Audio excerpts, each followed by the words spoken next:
Bismillahirrahmanirrahim. Assalamualaikum warahmatullahi wabarakatuh.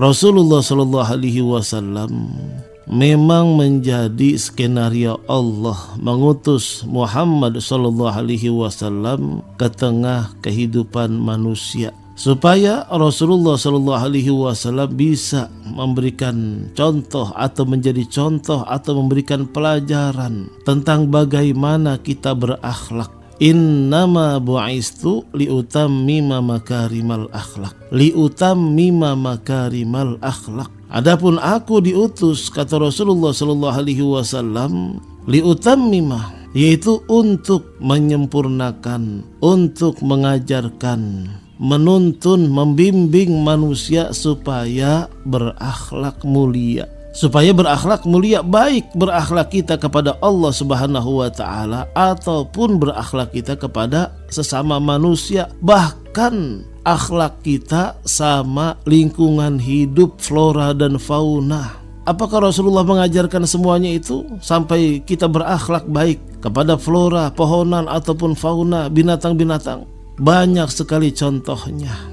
Rasulullah Shallallahu Alaihi Wasallam sangat suka dengan tanaman, pepohonan, sampai karena sangat sukanya Rasulullah, batang kurma yang hampir kering itu berbicara sama Rasulullah Shallallahu Alaihi Wasallam dalam hadis yang sahih.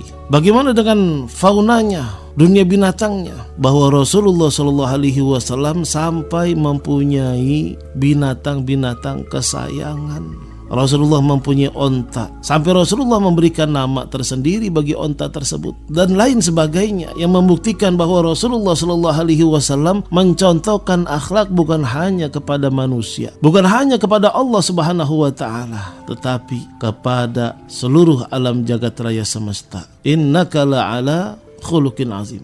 Sesungguhnya pada diri Rasulullah Shallallahu Alaihi Wasallam ada terkandung akhlak yang sangat mulia yang patut kita jadikan contoh.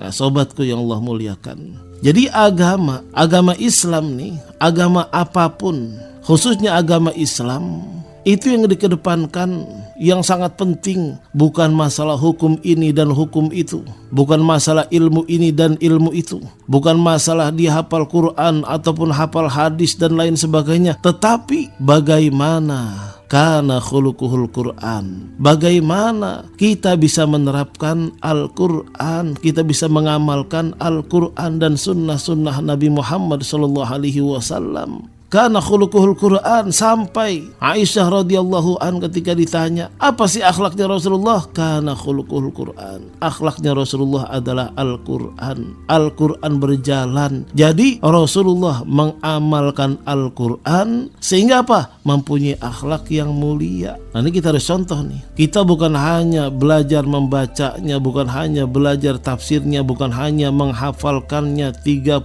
juz, tetapi yang terpenting adalah mengamalkannya. Salah satu contoh ketika Rasulullah Shallallahu Alaihi Wasallam melepas kepergian seseorang, melepas kepergian seseorang. Kalau kita kan yaudah goodbye, ataupun yaudah waalaikumsalam warahmatullahi wabarakatuh, cukup. Tapi kalau Rasulullah didoakan, di antara akhlak Nabi Shallallahu Alaihi Wasallam yang menunjukkan kemuliaan dan kasih sayangnya ialah bila beliau mengantarkan kepergian seseorang, maka beliau tidak melepaskan jabatan tangannya dari orang itu sebelum orang tersebut yang lebih dahulu melepaskannya. Sesudah itu beliau mengucapkan nasihat-nasihat, di antaranya adalah berupa doa, sebagaimana hadis Rasulullah Shallallahu Alaihi Wasallam yang sahih, kana idza wada'a rajulan akhadha biyadihi fala yada'uha hatta yakuna ar-rajulu huwa allazi yada'u yadah wa yaqulu astaudhi'ullaha dinaka wa amanataka wa khawatima amalika. Lalu Rasulullah mengucapkan, aku serahkan kepada Allah agamamu, aku serahkan kepada Allah amanatmu, dan aku serahkan kepada Allah pungkasan amal perbuatanmu. Hadis riwayat Imam An-Nasai. Nah, hal seperti itu selalu dilakukan oleh Nabi SAW ketika melepas kepergian seseorang, terutama sahabat-sahabatnya yang terdekat, apalagi keluarganya. Tidak melepaskan pegangan tangan terlebih dahulu menandakan kita berat untuk melepaskan kepergian sahabat atau juga keluarga. Tapi kalau orang yang hendak pergi sudah melepaskan pegangan tangannya, hal itu menandakan bila dia sudah siap berpisah dengan kita. Dan orang yang kita sayangi pergi, hendaklah kita memberikan pesan yang baik. Terutama kita berikan nasihat. Jangan lupa nak, kamu sholat ya. Kamu sholat, siapapun dirimu kalau enggak sholat, tidak ada nilainya, tidak ada artinya kamu di hadapan Allah dan juga manusia. Kamu sholat nak ya, ingat. Atau nasihat seperti yang dilakukan oleh Nabi SAW. Nah sahabatku yang Allah muliakan, ini diantara akhlak Rasulullah SAW. Kalau kita kan berbeda. Kadang-kadang orang mau pergi, ya udah goodbye ya. Nah, apa maksudnya ini? Mendingan kalau Waalaikumsalam warahmatullahi wabarakatuh. Hati-hati di jalan, mendingan ya. Biasanya kita begitu, hati-hati di jalan. Nah sahabatku yang Allah muliakan, jadi akhlak adalah yang paling utama. Ya, akhlak adalah yang paling utama karena Al-Quran sudah menjadi mulia dan memuliakan orang yang akan menjadi mulia ketika dia mengamalkan Al-Quran, bukan hanya menghafalkannya. Tidak terlalu penting, tetapi yang terpenting adalah mengamalkan, mengaktualisasikan, merealisasikan Al-Quran. Jadi kata Rasulullah SAW, di antara akhlak yang beliau paling suka adalah as-sumtu sayyidul akhlak, wa man mazaha ustukhiffa bihi, wa man mazaha ustukhiffa bihi. Hadis riwayat Al-Imam Ad-Dailami dari Anas. As-sumtu sayyidul akhlak, berdiam merupakan akhlak yang utama. Dan barang siapa gemar bergurau, dan barang siapa ia gemar berbicara, ngerumpi, bercanda, ngelawak, maka ia dianggap enteng. Apa pemahaman enteng di sini? Yaitu remeh. Dia itu tidak mempunyai martabat. Sekalipun punya, akan diremehkan orang.